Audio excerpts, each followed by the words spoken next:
Hello everyone, how are you? Welcome to maths class. हमारा chapter 1 complete हो चुका है। ठीक है, और जो इम्पोर्टेंट उसमें इक्वेशन थी वो मैंने आपको समझा दी थी और बोर्ड पे करवा दी थी। ठीक है, और उसकी पीडीएफ फाइल भी आपको सेंड की थी जिससे आप अपनी कॉपी कंप्लीट कर सकते। ठीक है, अब हम नेक्स्ट चैप्टर जो स्टार्ट करेंगे वो चैप्टर 3 स्टार्ट करेंगे। ठीक है, चैप्टर 2 हम लोग छोड़ रहे हैं। ठीक है, क्योंकि वो इतना इम्पोर्टेंट नहीं है, उसमें सीरीज के बारे में है जो आपने क्लास 4 में पढ़ चुके हैं। तो हम चैप्टर 3 से स्टार्ट करेंगे। ठीक है, तो चैप्टर 3 है हाउ मेनी स्क्वायर्स। ठीक है, स्क्वायर्स का मतलब होता है वर्ग। तो हाउ मेनी स्क्वायर मतलब कितने वर्ग। तो फर्स्ट पेज नंबर आपका जो चैप्टर स्टार्ट हो रहा है उसमें 34 से स्टार्ट हो रहा है। तो हम लोग पेज नंबर 34 ओपन करेंगे। तो उसमें सबसे पहले क्या है, इस टाइप से डॉट्स बने हुए दिख रहे हैं। ठीक है, स्टार्टिंग में अब इन डॉट्स का क्या करना है, हमको इन्हीं डॉट्स को यूज करके हमको क्या करना है, स्क्वायर एंड रेक्टेंगल्स बनाना। ठीक है, इन्हीं डॉट्स का यूज करके measure the side of the red square on the dotted sheet to her as many rectangles as possible using 12 squares. ठीक है, तो आपको इस इन्हीं डॉट्स का यूज करके आपको स्क्वायर्स बनाना है। फिर सेकंड क्वेश्चन जो है स्टार वाला, how many rectangles could you make. ठीक है, हम कितने रेक्टेंगल्स इसमें बना सकते हैं। तो सबसे पहले मैं आपको समझा देता हूं कि ये जो शेप होता है इसको हम बोलते हैं स्क्वायर। ठीक है, और एक ये शेप होता है इसको बोलते हैं रेक्टेंगल। ठीक है, दोनों डिफरेंट शेप है, स्क्वायर और ये रेक्टेंगल। क्लियर? तो इन्हीं शेप्स को हमको यहाँ पे बनाना है ये डॉट्स के थ्रू। ठीक है, फिर आप फर्स्ट वाला क्वेश्चन बताइए, उसमें आपको स्क्वायर्स बनाने हैं। और सेकंड वाला क्या पूछ रहा है, how many rectangles could you make. हम इस डॉट्स के थ्रू कितने रेक्टेंगल्स बना सकते हैं। तो हम लोग इसमें रेक्टेंगल्स ड्रॉ कर लेंगे। ठीक है, तो इसका मैं डायरेक्ट आंसर लिख देता हूं आपको। We can make 7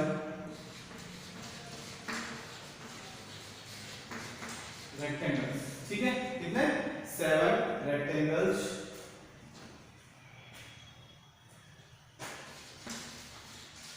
show in the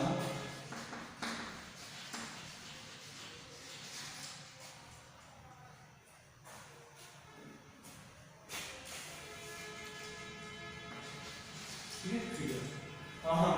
हम इसमें कितने रेक्टेंगल्स ड्रॉ कर सकते हैं, 7।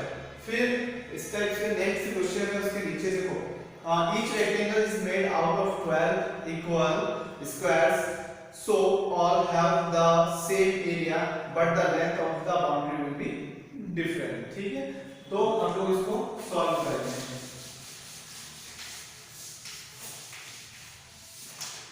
ठीक है, अब उसमें हमको बता रखा है कि 12 उनकी लेंथ होनी जो है, each rectangle is made out of 12 equal squares. ठीक है, तो हमको सबसे पहले क्या करना है, फर्स्ट क्वेश्चन क्या है, which of this rectangle has the longest perimeter. तो लॉन्गेस्ट पेरीमीटर इनमें से कौन सा है, तो सबसे पहले हम लोगों को निकालना पड़ेगा, तभी तो पता चलेगा कि सबसे लॉन्गेस्ट पेरीमीटर कौन सा है। तो सबसे पहले फॉर्मूला पेरीमीटर ऑफ रेक्टेंगल। ठीक है, फर्स्ट अब हमारे 12 है उसमें, तो 1 into 12। ठीक है, और पेरीमीटर ऑफ रेक्टेंगल्स का फॉर्मूला यूज करेंगे through bracket length into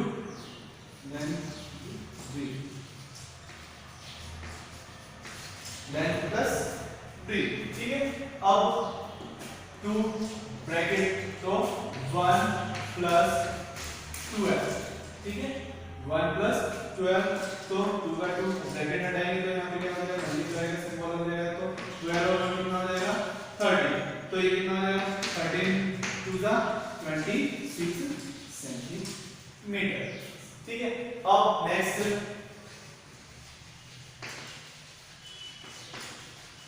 perimeter of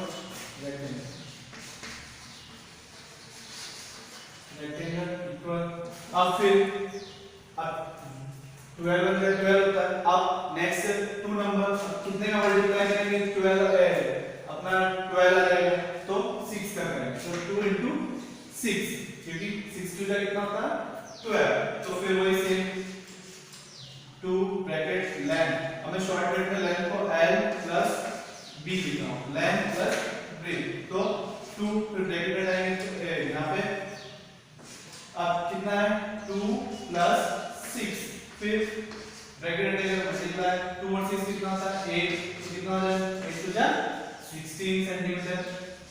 ठीक है, अब नेक्स्ट पेरीमीटर ऑफ रेक्टेंगल, अब मैं यहां पे आपको इसी में समझा दे रहा हूं। ठीक है, थर्ड वाला जो है वो अपना जैसे अब 2 हो गया, अब यहां पे 3 में कितने का मल्टीप्लाई करेंगे 12 में 4, क्योंकि 4 सीधा 12, तो सेम यहां पे भी कोई प्रोसेस चल जाएगी, तो लेंथ प्लस ब्रेथ, तो 3 प्लस 4, फिर 2 ब्रैकेट हट जाएगा तो मल्टीप्लाई का सिंबल लगाएंगे, फिर 3 और 4 को प्लस करेंगे तो कितना आ जाएगा 7 2 14 सेंटीमीटर। ठीक है, अब देखो मैंने आपको समझाया फर्स्ट जो पेरीमीटर था, वो फर्स्ट का जो पेरीमीटर हमने निकाला था उसका कितना निकला था 26 सेंटीमीटर, मतलब 12 into 1। ठीक है, और फिर सेकंड का कितने का 2 into 6। ठीक है, इसका कितना निकला है हमारा 16, फिर 3 into 4, इसका कितना निकला हमारा 40। ठीक है, 26 और 16 और 40। ठीक है, 3 पेरीमीटर हमने निकाले। अब बताइए इसमें लॉन्गेस्ट पेरीमीटर कौन सा है, तो क्या आएगा इसमें, नीचे हम लिखेंगे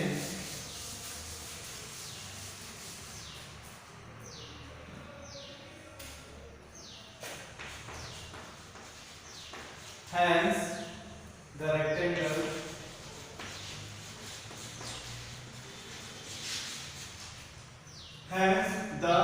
rectangle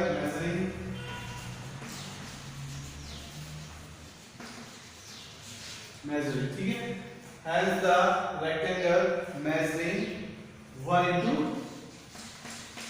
12, ठीक है, 1 into 12, तो कितना आएगा 26।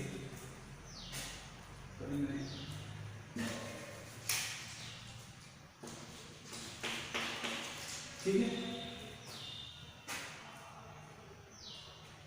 1 into 12 as the longest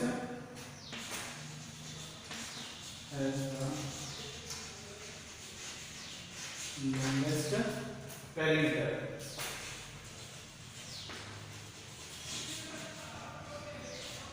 ये कंप्लीट हो, ठीक है, हम लोगों ने पेरीमीटर निकाल लिया है। सबसे बड़ा पेरीमीटर कौन सा है, तो वो 1 into 12।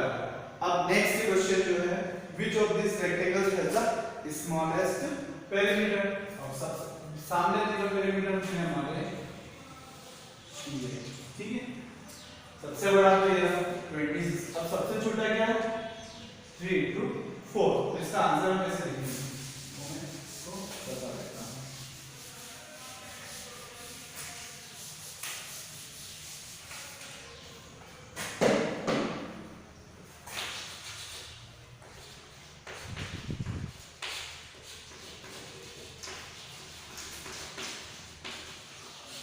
The rectangle कौन सा है 3 into 4,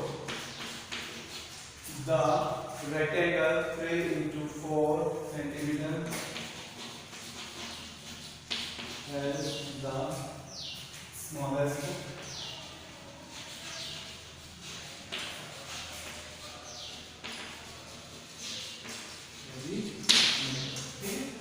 the rectangle 3 into 4 centimeter has the smallest perimeter। First हमारा था 26 जो लॉन्गेस्ट पेरीमीटर था, और 3 into 4 ये हमारा स्मॉलेस्ट पेरीमीटर है। ठीक है, फिर look at the next page, measure stamp. ठीक है, पेज नंबर 35, ये पेज नंबर 34 हमारा कंप्लीट हो गया है। पेज नंबर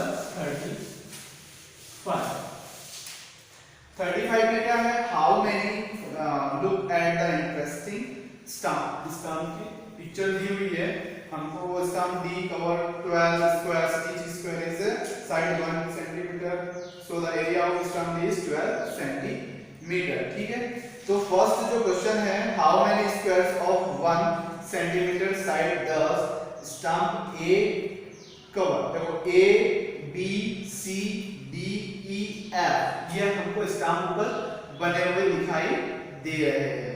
तो A कवर, तो क्या पूछ रहा है, A कवर क्वेश्चन मार्क लगा हुआ, फिर and stamp B।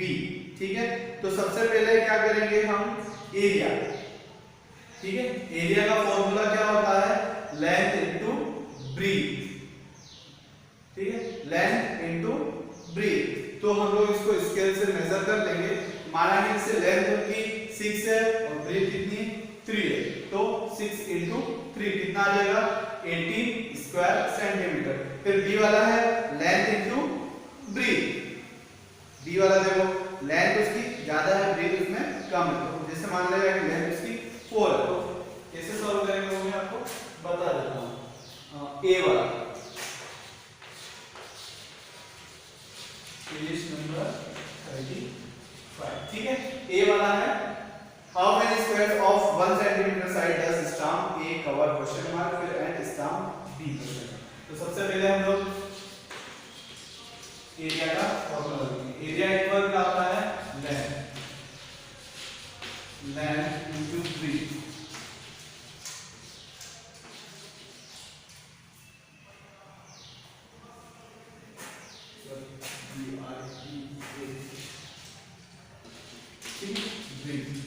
Length into breadth, लंबाई और चौड़ाई। फिर क्या है, लेंथ माना इसमें अपन मेजर करेंगे तो 6 into 3, उसकी लंबाई कितनी है 6 है और चौड़ाई कितनी है 3 है। तो जब इसका मल्टीप्लाई करेंगे 6 3 से कितना होता है 80, ये हो जाएगा स्क्वायर सेंटीमीटर।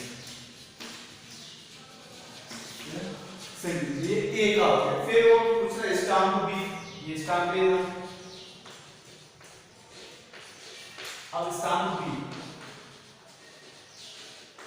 ठीक है, स्टाम्प बी, फिर वही एरिया, लेंथ इनटू ब्रीथ। अब मैंने लेंथ को शॉर्ट फॉर्म में लिख दिया L इनटू ब्रीथ का B, L into B, length into breadth. अब यहाँ पे 6 into 3 किया था, अब यहाँ पे हम लोग क्या करेंगे 4 into, अब जैसे इसकी साइज देखो B वाले स्टाम्प की साइज छोटी है, तो 4 into 2, तो कितना आ जाएगा 8 स्क्वायर सेंटीमीटर। ठीक है, अब नेक्स्ट क्वेश्चन है बी वाला। नेक्स्ट क्वेश्चन बी वाला क्या है, which stamp has the biggest area.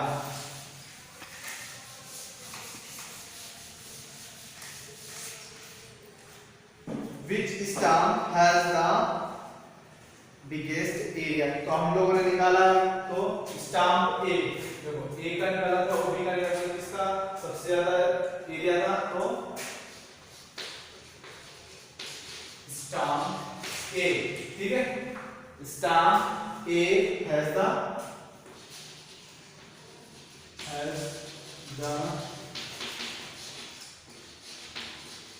Biggest area. ठीक है, स्टाम्प ए का आकार बड़ा है। फिर सी वाला है, इसके नीचे दे वाला क्वेश्चन है, how many squares of side 1 centimetre does this stamp cover. तो how many square of side 1 centimetre does this stamp cover. The stamp cover,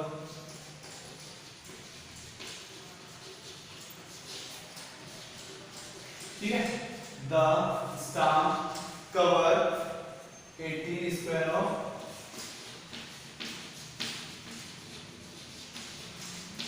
1 centimetre. इस तरीके से ये सभी सॉल्व होते जाएंगे।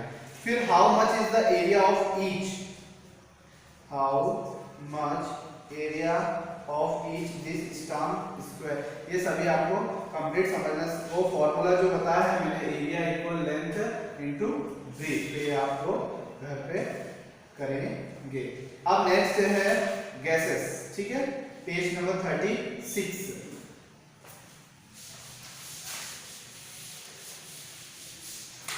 पेज नंबर 36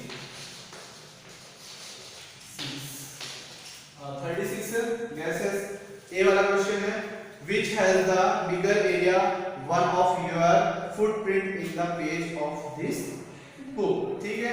तो उसमें वही एरिया इक्वल कितना बताया था, क्या है इसका formula, area equal length into breadth, ठीक है। तो इसमें इसका आंसर हो जाएगा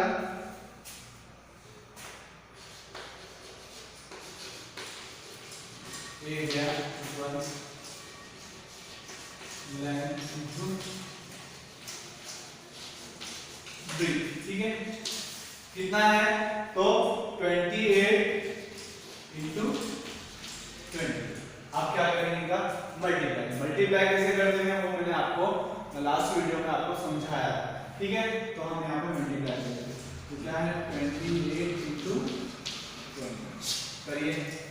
तो जब 0 का 8 में करेंगे तो कितना आएगा, 0 0 का 2 में करेंगे तो 0, ठीक है।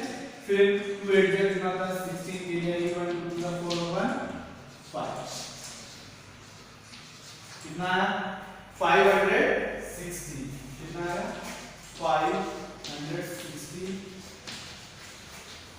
स्क्वायर सेंटीमीटर, ठीक है। इस तरीके से ये हमको करना है। और इसकी जो पीडीएफ फाइल है वो मैं आपको ग्रुप में डाल देंगे हम लोग बनाकर। अब मैं थोड़ा सा आपको पेज नंबर चैप्टर नंबर 2 का समझा दूं। चैप्टर 2 में है शेप्स एंड एंगल्स, ठीक है, आकार और कोण। शेप्स मतलब क्या होता है, आकार, और एंगल मतलब कोण, ठीक है। सबसे पहले जैसे कि आपने कोणों के नाम सुने होंगे, एक होता है राइट एंगल, ठीक है, राइट एंगल होता है। फिर ऑब्ट्यूज एंगल होता है,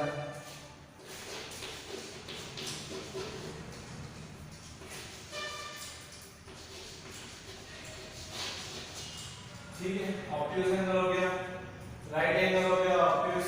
सबसे पहला होता है एक्यूट,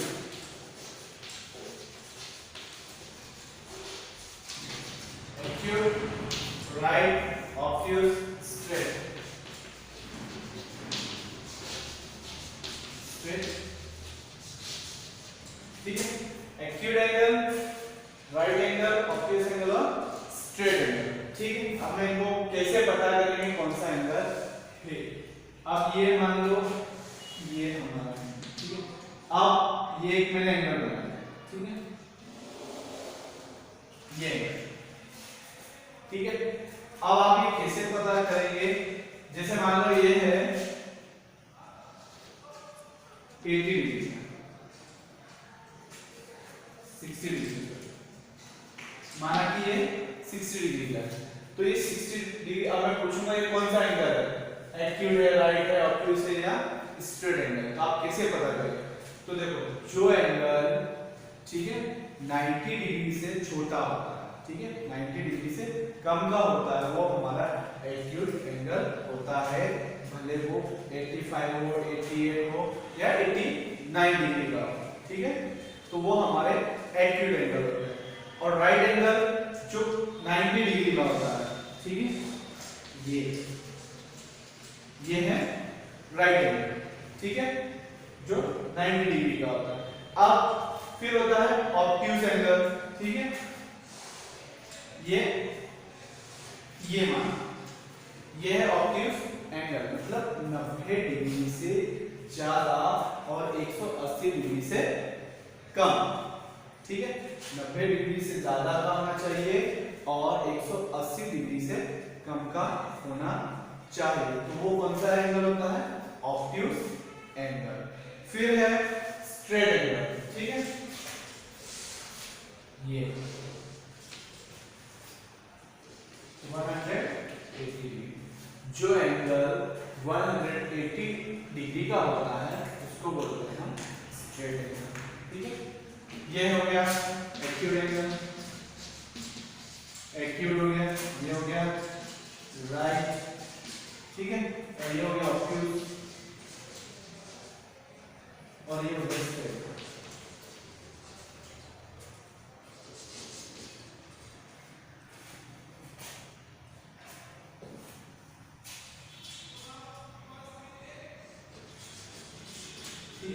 क्लियर हो गया?